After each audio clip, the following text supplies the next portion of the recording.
Hello, and welcome to the webinar presented in collaboration with the Connecticut, Delaware, New York, Pennsylvania, and Virginia MGMA. My name is Erin, and I'll be your host today. Today's presentation is led by Nan Gallagher from Gallagher Campanella. Nan has devoted her career exclusively to the advocacy of healthcare professionals and entities. An accomplished healthcare litigation and administrative attorney, she focuses her practice on licensing, regulatory, and credentialing matters in New Jersey and New York. Ms. Gallagher is a nationally recognized authority on groundbreaking healthcare topics, sought after for her dedicated focus on often controversial pro-physician platforms. In addition to various medical societies, she serves as general counsel to the Professional Assistance Program of New Jersey and the medical staffs of Morristown Medical Center, Chilton Medical Center, Hackensack Meridian Health, Palisades Medical Center, and CarePoint Hoboken University Medical Center. Fluent in Spanish, Ms. Gallagher was awarded a U.S. Presidential Fellowship from President Bill Clinton to study law abroad in Valparaiso, Chile. She graduated Phi Beta Kappa and magna cum laude from Fordham University with a double major in English and Spanish. In 2017 and 18, Ms. Gallagher was recognized as a super lawyer, both nationally and in New Jersey in the field of healthcare, and we're very pleased to have her with us today. Before we begin, I would like to review a few housekeeping items and let you know how to participate. The viewer window is on the right and allows you to see everything that the presenter shares on their screen. The control panel is on the left, and that is how you can participate in the webinar. The audio panel provides audio information. By default, you've joined the webinar using microphone and speakers. If you prefer, you can join the audio using your telephone by selecting Use Telephone under the audio drop-down box. The dial-in information will be displayed, including the audio pin.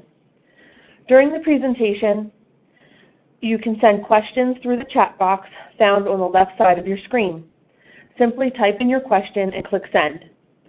Throughout the presentation, Nan will be taking questions as she sees them pop up in the chat box, but if you like, we will have time at the end to handle any questions and answers. As a reminder, we are recording today's webinar.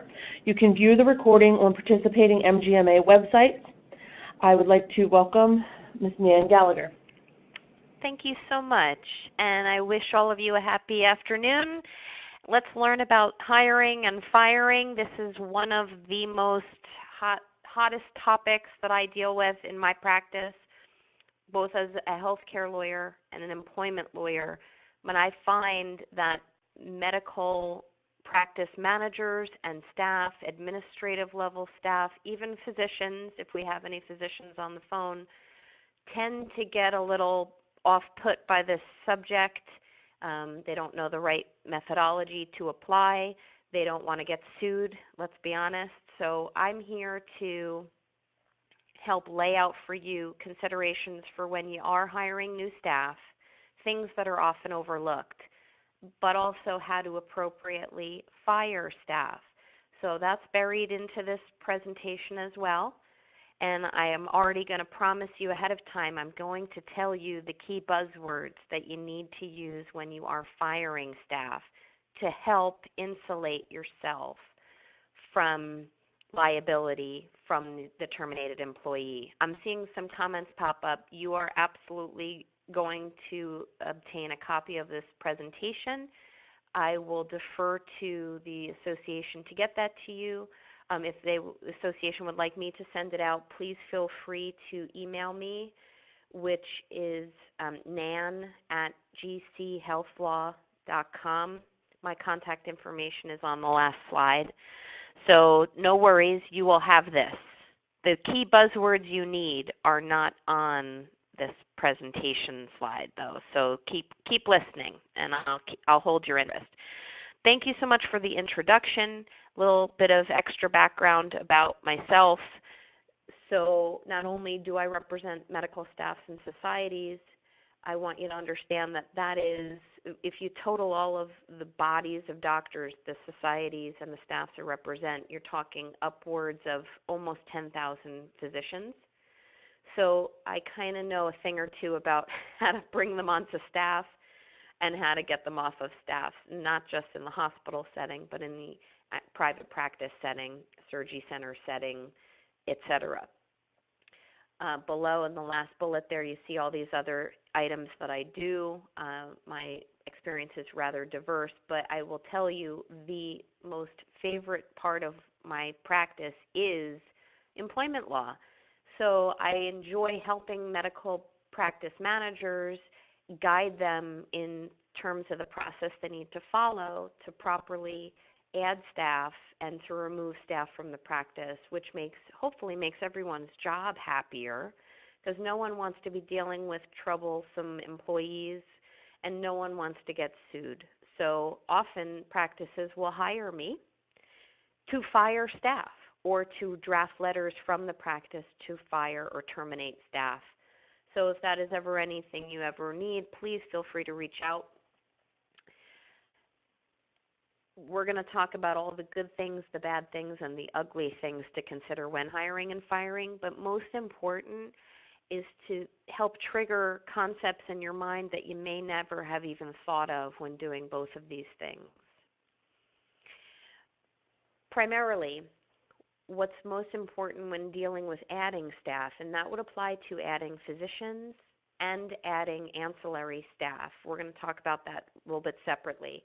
But you want to make sure when you're adding staff to your practice that you're not expanding the scope of the practice in a way that would not be regulatorily compliant. So I'm going to hit a few points here where you'll see there are times you can add staff like physicians, but you have to do so in a way that is in accordance with the level of licensure of the practitioners in your office. So for example, can a non-medical doctor or non-osteopathic physician hire an MD or a DO to work for him? No.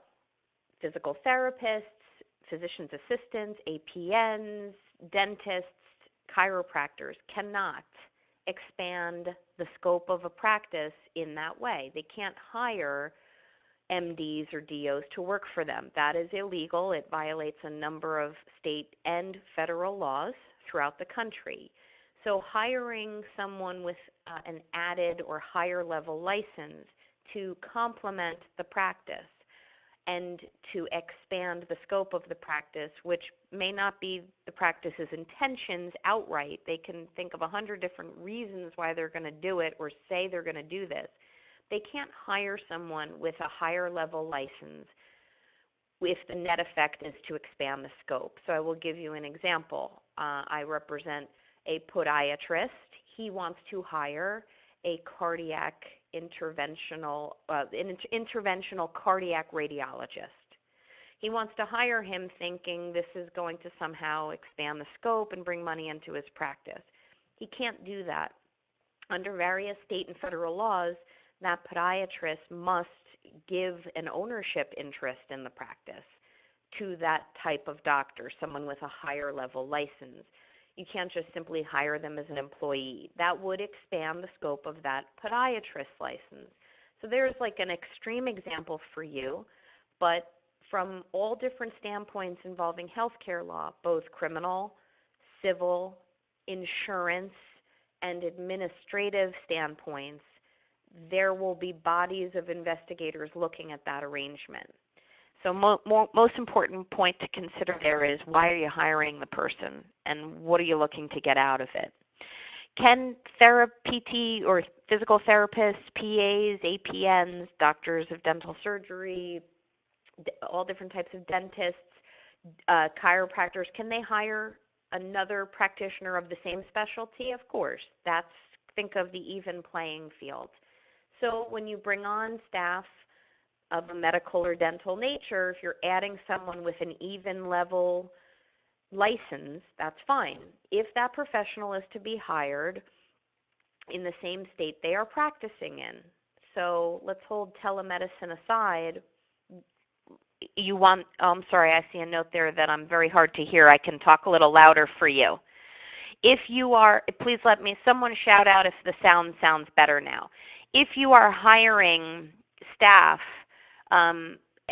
medical personnel, meaning a licensed practitioner, to come work in your practice. Thank you, guys. Sorry about that. And I'm normally loud for a living, so I appreciate the commentary. So if you are hiring staff of a medical licensed nature to come and work at the practice so they have the same or similar level license, and they're coming to work for you, let's just make sure they have and carry a license in the same state that you're practicing in, that your practice is in. And I got off a phone call earlier this morning where that was not the case, where a doctor down in Florida was hiring someone who was only licensed in New Jersey and New York, and he was trying to finagle some different rules to make it work. That does not work, and although people think that may work and money's coming in and insurance carriers are paying, let's assume credentialing worked in that scenario, you would want to simply keep in mind that, of course, all of those agencies, entities, and insurance companies, they'll come back looking if they see that there was some type of improper licensure arrangement. So make sure the individual is licensed in that state. So you're going to see some tips over the next couple of slides on what you're looking at when you're hiring licensed healthcare professionals. Is that professional compatible with the other professionals who are licensed in the practice? And this is often overlooked. Many times a physician in a practice will say, I need to bring someone on. We want to hire this guy, or here's a good resume. They're coming out of residency. We want to hire them. You want to look at things that go beyond their CV or their resume, okay? Is their philosophy on how they practice medicine or dentistry similar? So, for example, some people have no bedside manner. Some doctors say, I'm as quick as possible with patients. And I understand that from an insurance perspective. Sometimes the insurance carrier will not pay for long periods of time when the patient's in the room, okay? So we have to think about that. But if you're hiring someone who is very quick with patients, or maybe is very curt, maybe has a dry sense of humor, does that jive with the other personalities of the practitioners in the office and with the staff in the office? So we want to look at the philosophy of how they practice. Are they socially compatible? Because once you hire someone, it's a challenge on firing them. So think of the landlord-tenant relationship. When you bring on a tenant, when a landlord brings on that tenant, it's not so easy to just evict them under state laws. So we want to make sure there's an adequate vetting and dating process before that individual even becomes part of your practice. So I'm not saying spend weeks and months on this, but do your due diligence to kind of look into their background a little bit and have them come in for interviews. It really goes beyond just their skill set. Is there enough work in the practice long term to keep him or her busy? So many times what happens is things could get really busy at a particular time of year. But if you're not forecasting, well, is it going to be this busy in 3 months and 6 months? Sometimes staff is hired, and this really just goes beyond just medical practitioners being hired. Staff is hired, and there's not enough work in the long term to keep them busy. Well, then again, you have an employee. You have to make sure you're satisfying certain requirements to keep them on staff with you at your practice, and it's not so easy to just let them go. Can the professionals of a practice tolerate another opinion? So that's an important area as well. So what happens is in offices where there's multiple doctors working, sometimes when you bring in a third doctor, fourth doctor, there may be a variance in medical decision making for particular patients. So all of a sudden you have one practice where your primary doctor has been seeing patient Barbara Jones for 4 years, but now the new associate starts to see her. Well, maybe the new associate disagrees with the medical course of management and wants to change things up, wants to prescribe differently, wants to recommend different modalities differently. Can the personalities of the professionals tolerate that? Can their egos tolerate that? Can a professional in the practice tolerate that potential decrease in autonomy? So there's really no way to contract around that. You can't issue an employment agreement to someone to come work as a licensed professional and put in that, well, you're not allowed to have independent decision making and you're not allowed to vary from the primary physician's decisions on how a patient's course of care is going to go. So these are kind of areas that really should be explored when bringing someone on. It really does go beyond that CV. Other factors, like I mentioned, can the egos tolerate not only the new practitioner, but that some patients may prefer to go to the newly added professional. That's very common. I get that a lot. So I get calls from practice owners, and the head doctor will say, well, who do these patients belong to? And why are they, or can I limit patients from going to my new associate? I'm finding out that they're calling my staff asking to see my new associate. It's an uncomfortable position for a practice owner to be in, because the practice owner, he brought on this staff member. He brought on someone to help with his workload, and then all of a sudden the patients want to go to her. So the new practitioner is getting busy. That's wonderful. We love that. It makes a practice very financially prolific.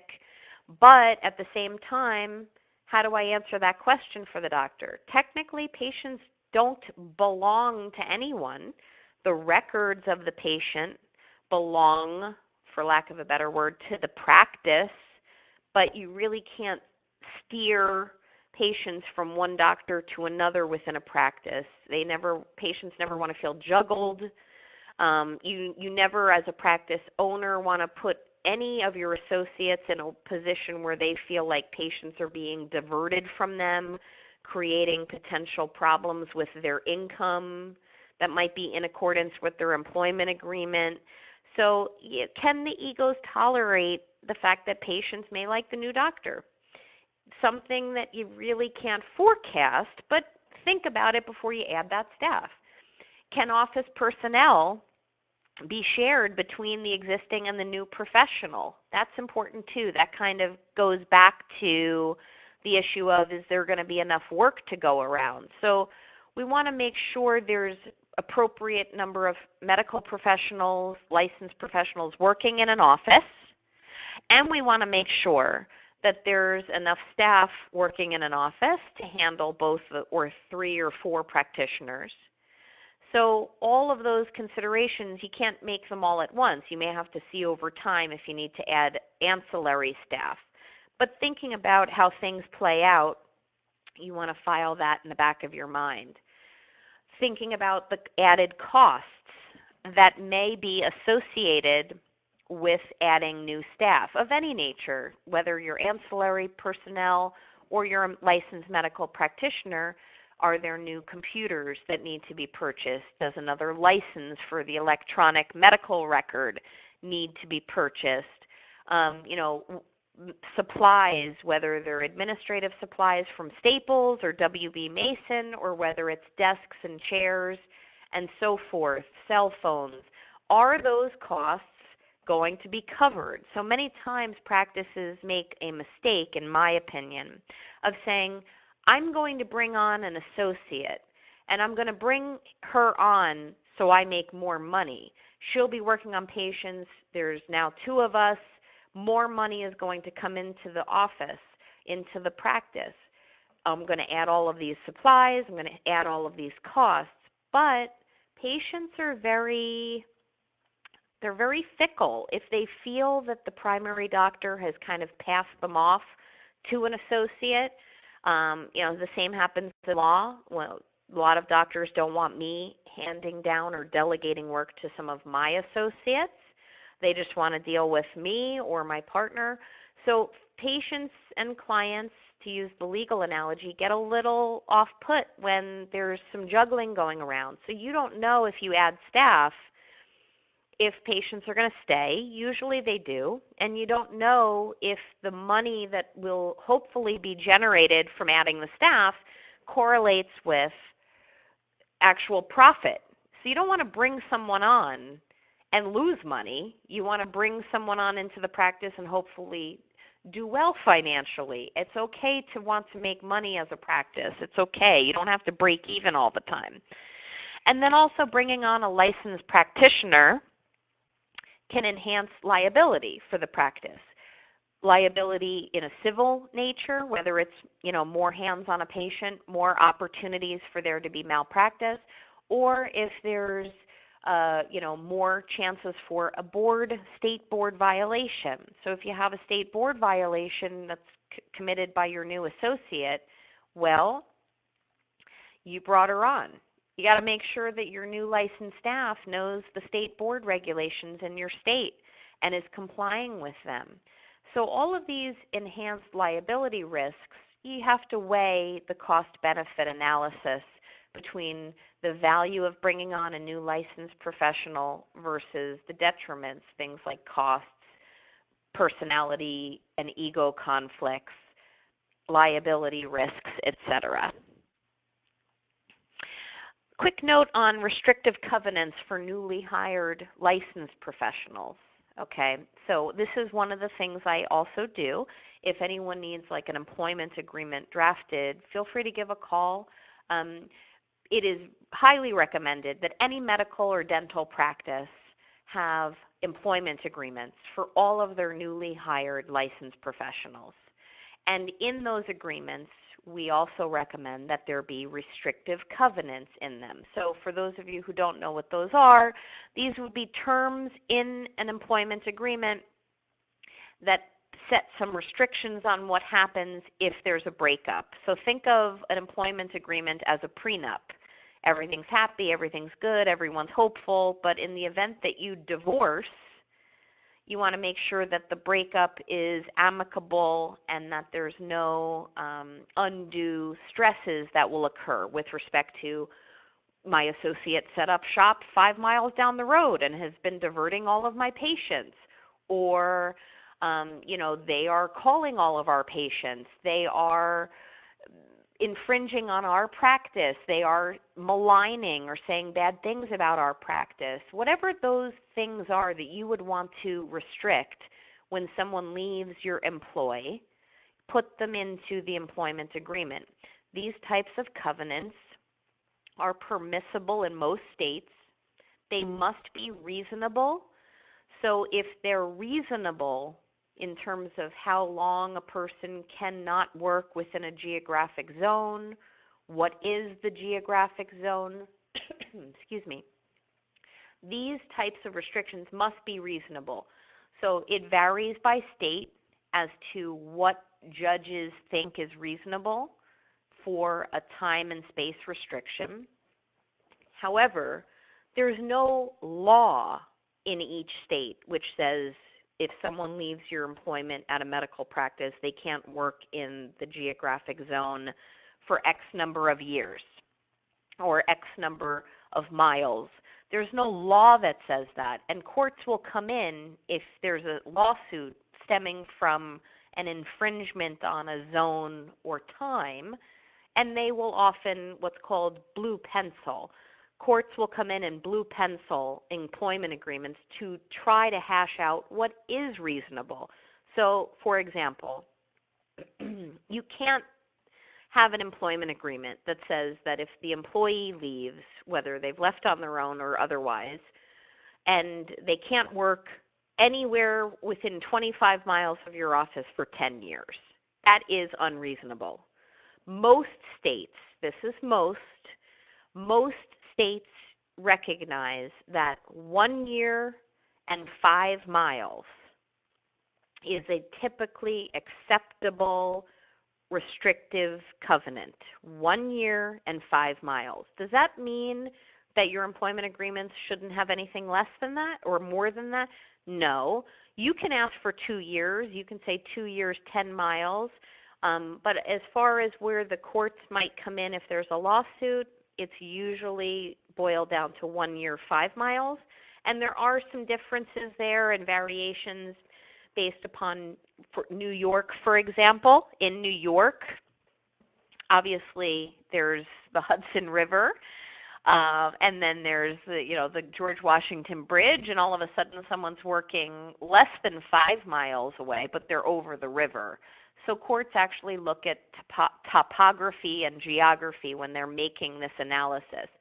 No, as I said before, no one owns the patients. The records are technically owned by the primary practice. So if someone leaves your employment, a licensed professional says, I'm setting up shop 6 miles away, and I want these patients' records. I treated these patients. Well, they belong to the practice. So if the patient would like to sign an authorization and have those records released, assuming it's compliant with HIPAA, they can absolutely are entitled to have their records sent to the recently severed or terminated licensed professional. You can't simply say, you can't have these patients, you can't touch these patients. It doesn't work that way, and that happens very commonly.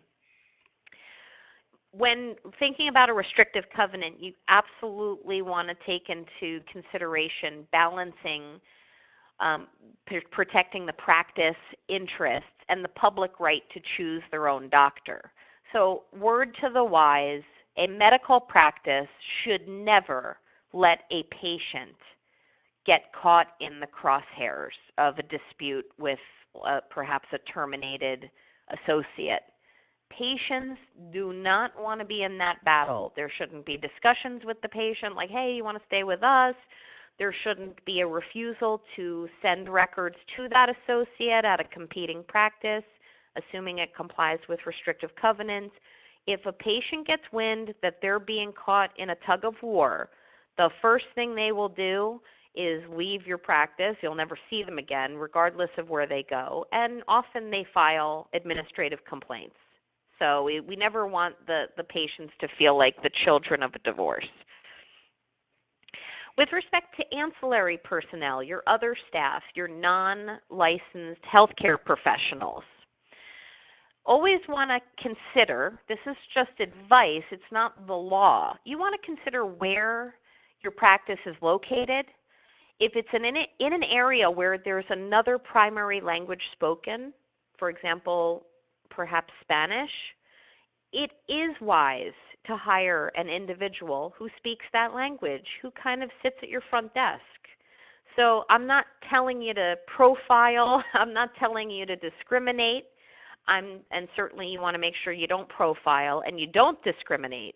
But if your office is in, the Bronx, downtown Bronx, or if it's in downtown Newark, New Jersey, or an area that's more urban in nature with a higher minority population in whichever state you're in, consider the fact that patients who come in who primarily speak another language as their primary language, they may want to see and speak with someone at the office who does speak their language. I certainly will mention to you, however, that it is not permissible in any state to allow your staff to interpret medical visits or dental visits. You can't, the example being a Hispanic-speaking front desk person or medical assistant. If patient does not speak English as a primary language, if the patient only speaks Spanish, for example, you can't just bring your front desk person into your office, the treatment room, and say, translate for us. That violates a variety of different federal and state laws throughout the country. And yes, you are obligated to hire an interpreter for those visits if it is not feasible to have active and understandable communications with your patient. That is a cost that cannot be passed on to the patient. So I would simply mention to you, be mindful of your location, be mindful of the cultures and languages. Don't use your staff as the interpreters for the actual interaction of the medical nature in the treatment rooms. And a quick note on the deaf, DEAF community. Nationally speaking, it has been my observation that deaf patients in particular will target medical practices, dental practices, if they feel that their rights are being trampled upon. So, obviously there are some added challenges when dealing with a deaf patient down to the first phone call that comes in. And whether there's a program being used or some type of interpretation service that's being used to get that first office visit in. And then there's the issue of who is doing the sign language during the office visits. Deaf patients in general know their rights, often have children, this is my observation, often have children who are lawyers, who are civil rights attorneys, and they don't hesitate to sue or to entrap your medical or dental practice if they feel that you have somehow refused to treat them, if you have not properly communicated with them, if you did not properly engage an interpreter who does American Sign Language, if you simply rely on the patient's husband, say patient is deaf, patient's husband is not, but knows how to sign. You can, to some degree, rely upon a patient's husband in the deaf situation to help you facilitate making that appointment. But it is not recommended that you rely upon that deaf patient's husband to actually interpret the medical visit. Often what I see on this, and I will rest on the deaf point, is that what happens is the front desk of the medical practice is taking new patients. You'll get a call that says, "Are you taking new patients?" "Yes, we are." "Okay, I'm making an appointment." Whether or not you knew or should have known or didn't know during that first engagement that the patient is deaf, but you find out thereafter. Okay, so let's just say deaf patient makes her way into your office. You really can't ever terminate that relationship unless there is a viable reason that's non-discriminatory to do so. What I often see happen is deaf patient tries to make an appointment. Maybe they had their child, who often is a civil rights lawyer, call and say, "Oh, are you accepting new patients?" "Yes, we are." Deaf patient, through whatever program they're using, tries to make an appointment. And suddenly your staff realizes the added challenges associated with that patient from an administrative and medical standpoint, and suddenly there's we're not accepting new patients. And I will tell you that invariably will result in a very time-consuming, costly, potentially defensible lawsuit. So just be mindful of that. If you have any deaf patients, make sure you're getting a sign language interpreter. There's a question there. The medical practice, the dental practice must pay for the interpreter services. And everyone out there, please spare me. I hear complaints all the time. Why should we be paying for that? It's cost. It's definitely a big cost for us. When you weigh the cost of defending a lawsuit that may or may not be covered, it's peanuts to pay for an interpreter. You can put into place reasonable policies that say we're paying for an interpreter, and if you do not then appear, we may provide the bill to you. That's different. You had a policy in place. You made them aware of it. It's non-discriminatory. That is a cost you can pass along to the patient.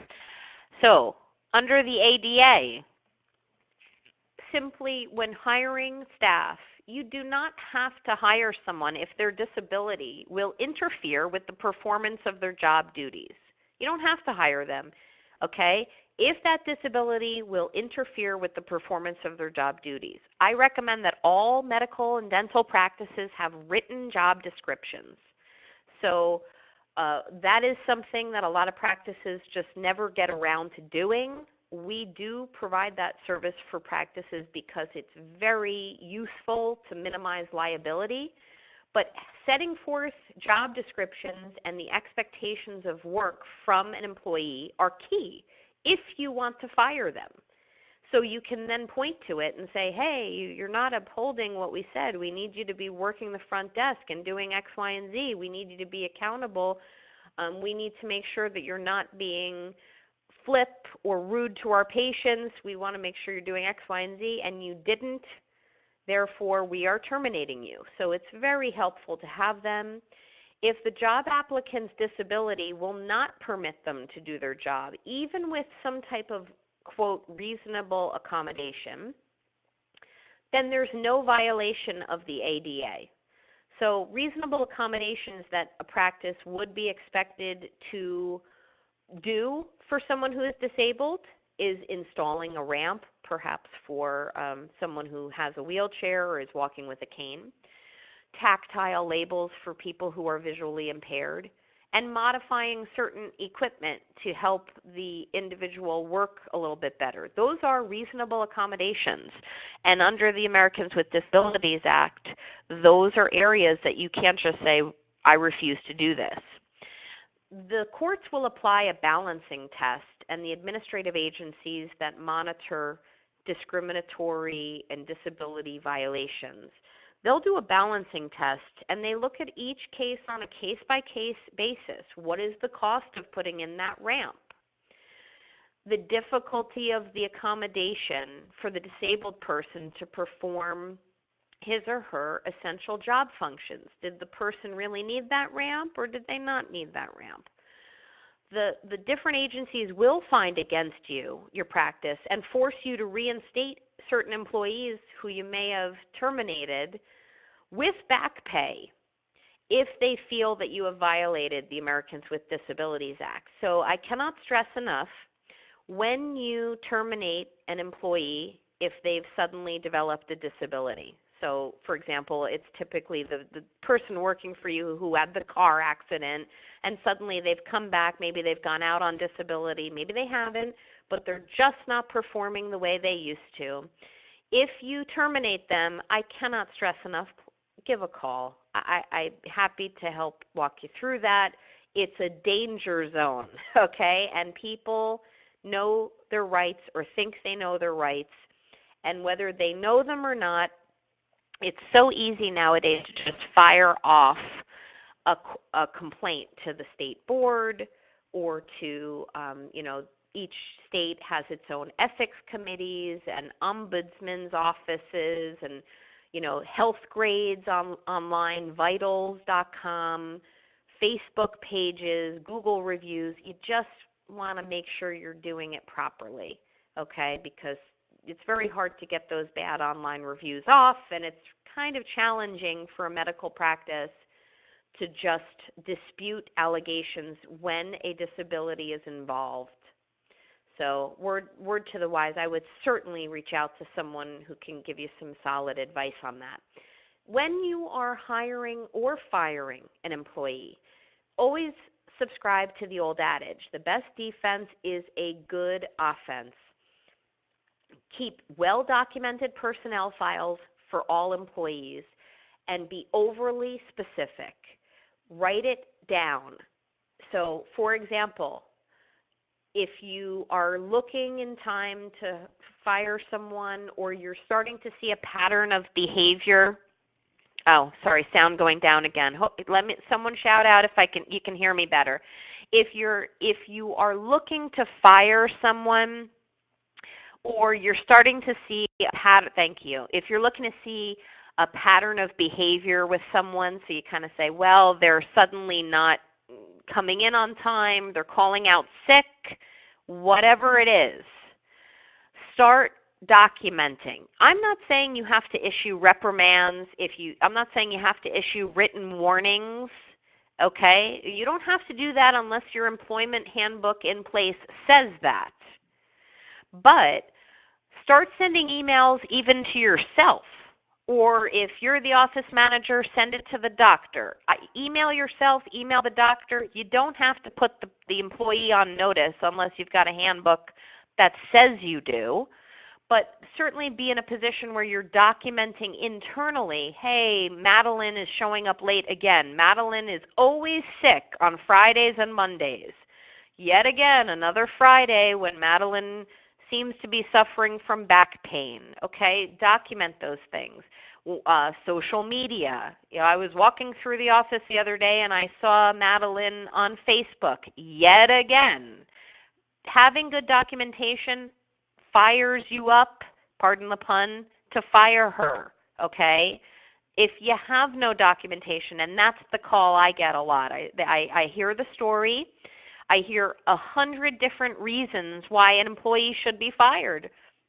Really good reasons. And then I hear, we don't have a handbook, which is not a legal requirement. It's certainly a recommendation. But I hear, I don't have a handbook. Or I hear, well, we don't really have much in her personnel file besides her W-4 and, her resume. It challenges me. And someone can be terminated even though there's a mildly deficient or extremely deficient personnel file, but it's certainly easier to fire someone when there's a good one.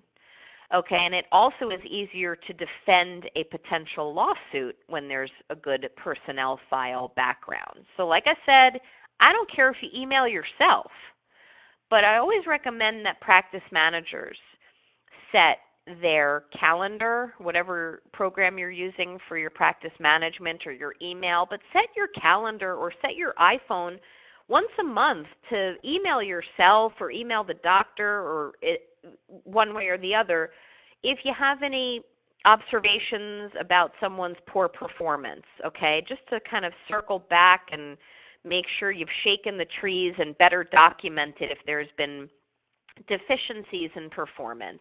That will help you, and that certainly, from a selfish perspective, makes my job easier when I have to come in and terminate. A note on handbooks, employee handbooks, I highly recommend. Cannot stress enough that just like with job descriptions, if you set forth the expectations in writing beforehand, it's very easy if you need to terminate thereafter if there's somehow been non-compliance.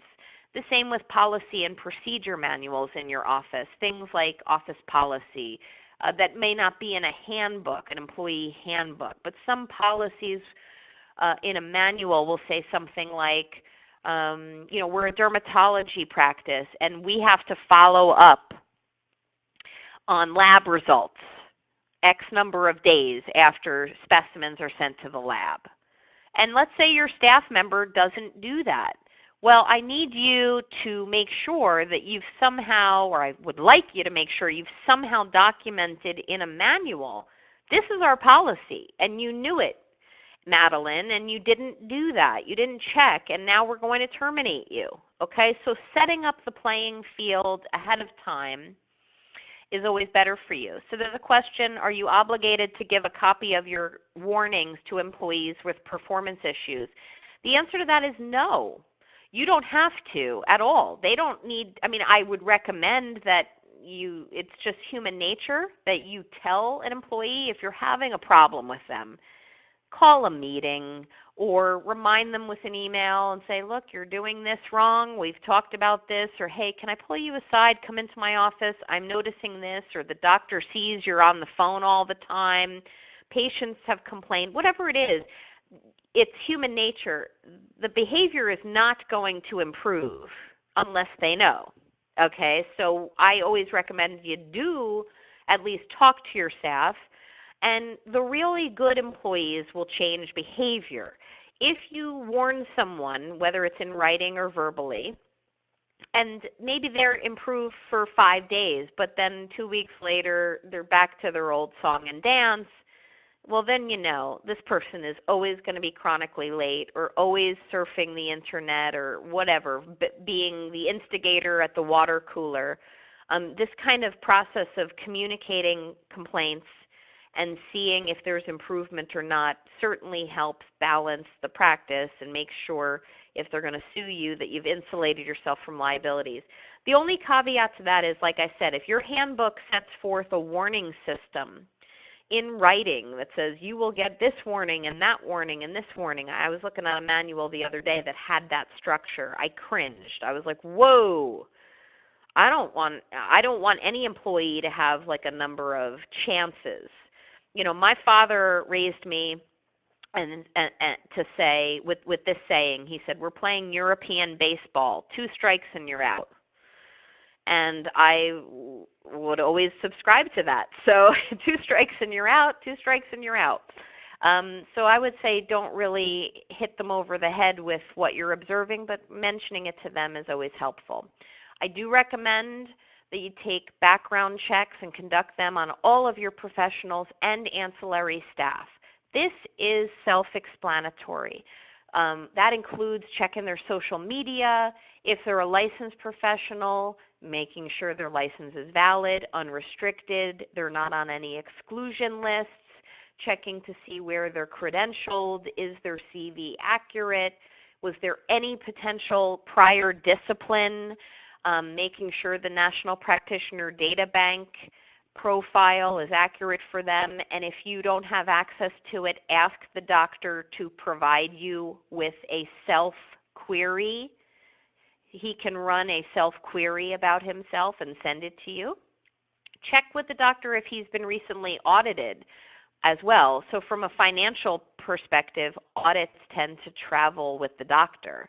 So if your practice is doing well, but you're hiring a new doctor, we don't want that audit to come and put its black cloud over your practice. The same holds true with your ancillary staff. Check their resume, call and verify whatever you can out of employment, past employment. Check their litigation background. This is something that can be done on the New Jersey Judiciary website. See if they sue. I got a call a few weeks ago from a medical practice saying, you know, we hired someone and we had heard through the grapevine that she was very litigious. Can you run a search on the state's judiciary website? And I did. I checked the docket, and this employee, this ancillary staff member, had sued 4 other medical practices for discrimination claims for all different reasons with all different results. Now, you guys are all on mute, and that's fine, but would you want to hire her? What do you think the odds are that she would sue you if things went awry? So definitely look into those things. If anyone needs help running searches like that, I'm certainly able and willing to assist you. If your gut tells you they're going to fit in, hire them. Follow your instincts. You didn't get to where you are in this world without following those instincts. Question, if a potential, what do you have here? Liz asks, if a potential employee has a prior felony for theft or receiving stolen property, but did time and appears to be on the right track, what are your thoughts on offering employment to that person as a medical assistant?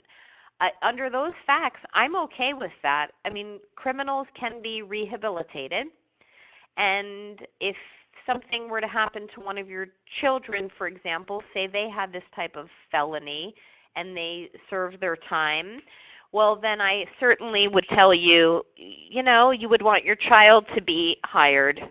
So, yeah, you can trust your gut. So more and more I see criminals, I hate to use that term, but criminals who've undergone problems in the past, they've made do, getting second chances. You want to know they have the felony.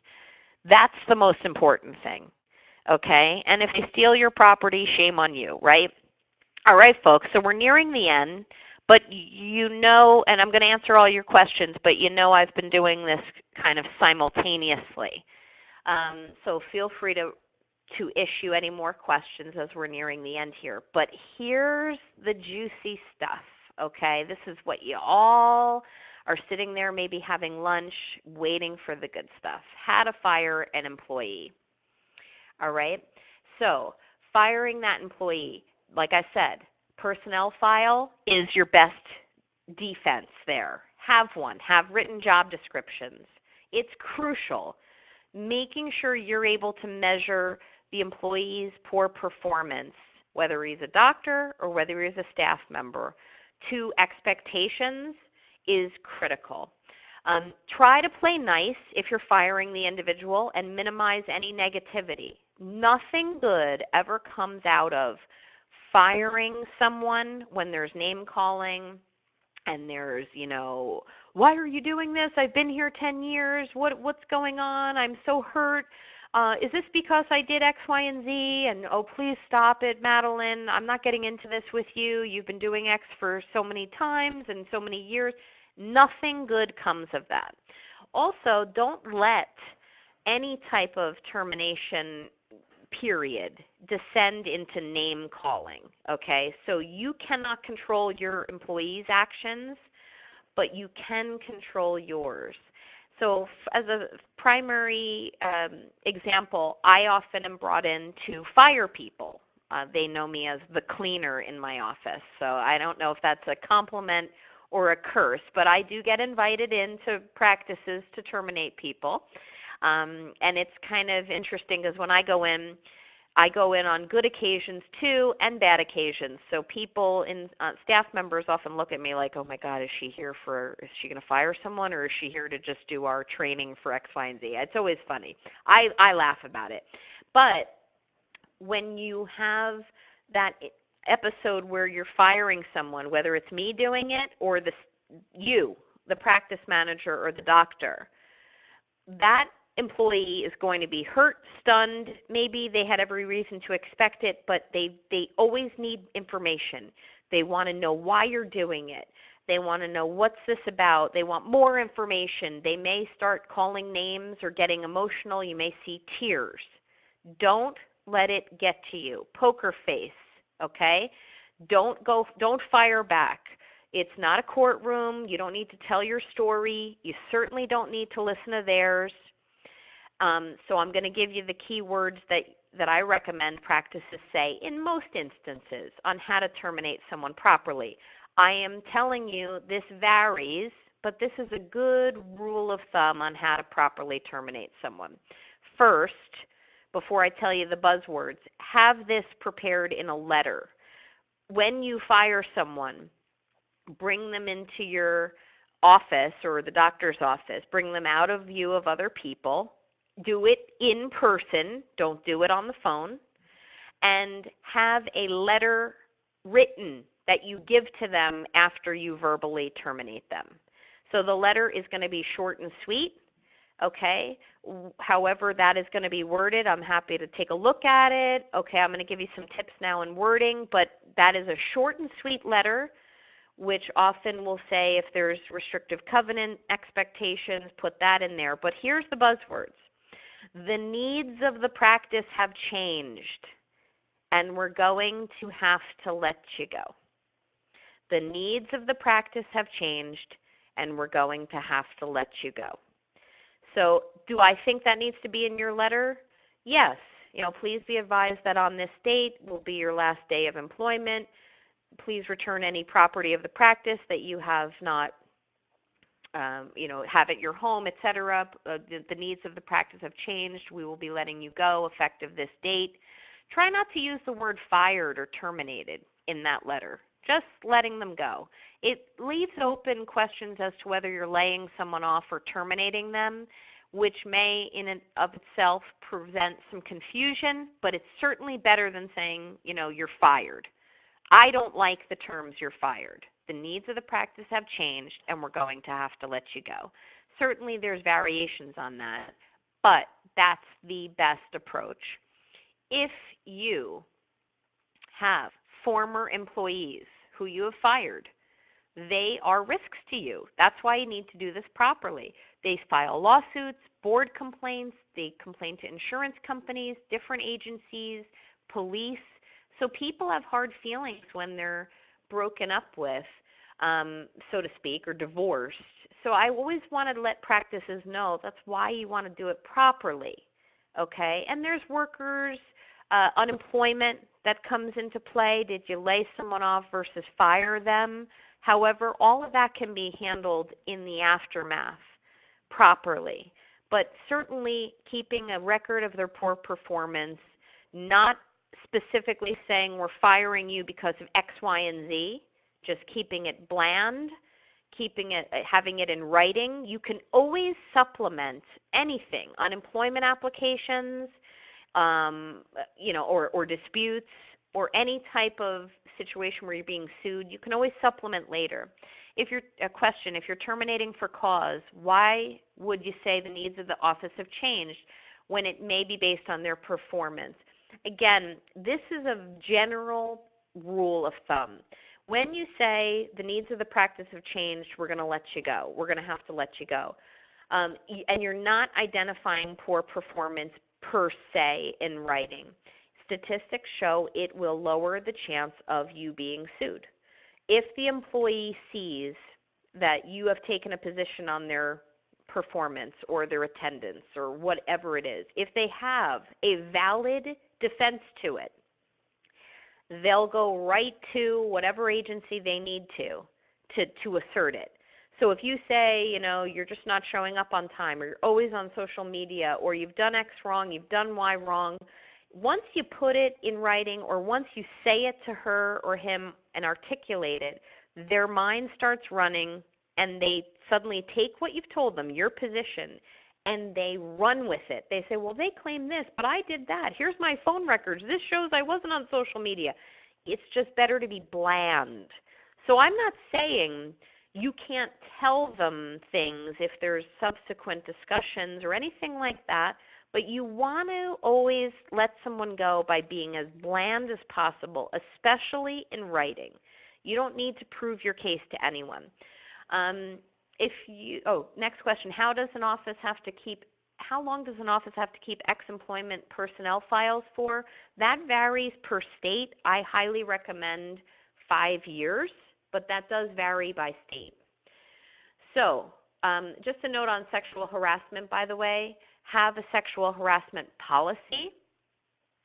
Have it in place. Make sure that everyone's following it. Have them sign and date it. Have a zero tolerance policy for it. Sexual harassment complaints are the number one most asserted complaint filed by disgruntled employees.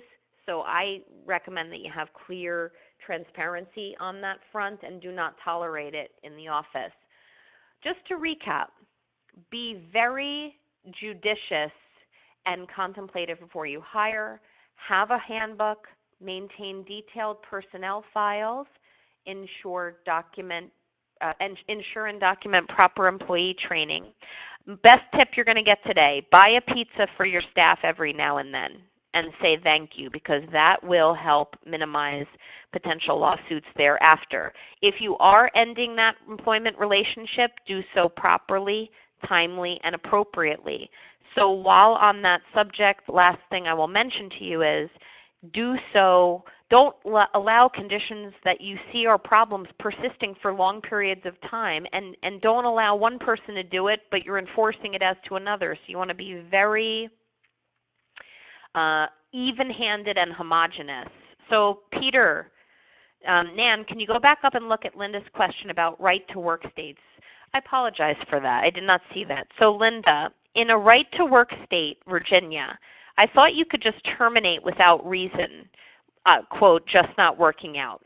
That is true. So in Virginia, and I am not licensed in Virginia, but my understanding is in a right-to-work state, you can terminate without a reason, but there are bodies of case law that will help support what I'm telling you, which is it's always better to have reasons, okay? When you simply terminate for no reason, in your mind, in your record keeping, under federal laws, that individual could still sue you if they feel you've trampled upon their federal rights, which has nothing to do with Virginia. So I apologize. It's time to end, but certainly feel free to call me or call your association. I thank the association for this opportunity, and I'm happy to answer any other questions. So thank you. There was one more question there, Nan, from Sheila. Sheila, I'm sorry. The questions sometimes they scroll up the screen and you can't see them, so it's okay. Yeah.